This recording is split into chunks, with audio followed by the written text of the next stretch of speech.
Assalamualaikum warahmatullahi wabarakatuh. Selamat pagi untuk dosen kita yaitu Bapak Anco, dan selamat pagi untuk teman-teman kelas S2B dan semua yang menonton video ini. Sebelumnya saya ucapkan terima kasih di pagi hari yang indah ini, walaupun kita sedang sedih karena rindu ini yang tak bisa kita pungkiri, tapi kita harus tetap semangat. Ada quotes menarik dari Nelson Mandela. Pendidikan adalah senjata paling mematikan di dunia, karena pendidikan Anda dapat mengubah dunia. Perkenalkan, saya Asabella Beni Romanza dengan nomor NPM 022314500701. Akan presentasikan tentang filsafat sebagai upaya menemukan kebenaran. Filsafat sebagai upaya menemukan kebenaran. Manusialah yang membiarkan pemikirannya mengembara dan akhirnya bertanya. Manusia selalu bertanya karena terdorong oleh rasa ingin tahu terhadap hal ihwal yang tersembunyi di sekitar hidupnya. Berpikir adalah bertanya adalah mencari jawaban. Mencari jawaban adalah mencari kebenaran tentang alam dan Tuhan. Hasrat ingin tahu manusia terpuaskan apabila manusia memperoleh pengetahuan yang benar mengenai hal-hal yang dipertanyakan. Ya, yang kedua yaitu cara penemuan kebenaran. Kebenaran selalu tersembunyi di balik fakta, fenomena, realita, dan data. Cara penemuan kebenaran berbeda-beda. Kebenaran dapat dilihat ilmiah dan non-ilmiah. Yang pertama, penemuan secara kebetulan adalah penemuan yang berlangsung secara tanpa disengaja. Yang kedua, penemuan coba dan ralat, trial and error, terjadi tanpa adanya kepastian akan berhasil atau tidak berhasil kebenaran yang dicari. Yang ketiga, penemuan melalui otoritas atau kewibawaan. Misalnya, orang-orang yang mempunyai kedudukan atau kekuasaan sering diterima sebagai kebenaran, meskipun pendapatnya tidak didasarkan pada pembuktian ilmiah. Yang keempat, penemuan secara spekulatif. Cara ini mirip dengan cara coba dan ralat. Yang kelima, penemuan kebenaran melalui penelitian ilmiah. Cara mencari kebenaran yang dilakukan melalui penelitian.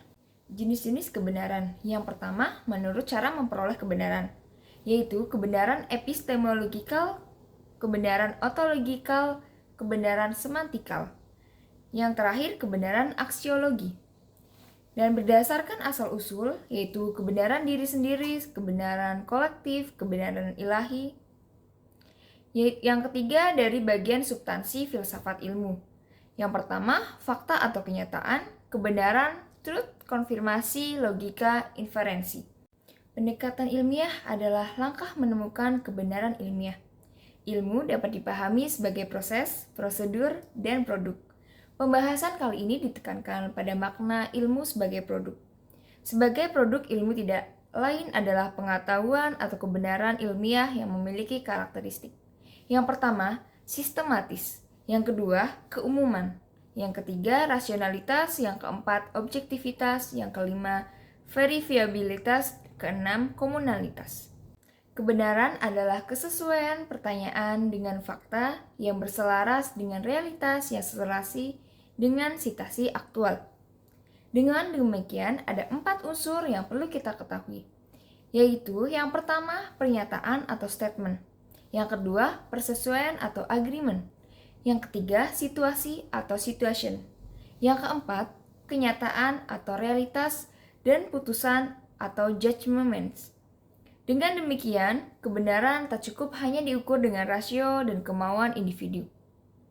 Kebenaran bersifat objektif, universal, berlaku bagi seluruh umat manusia.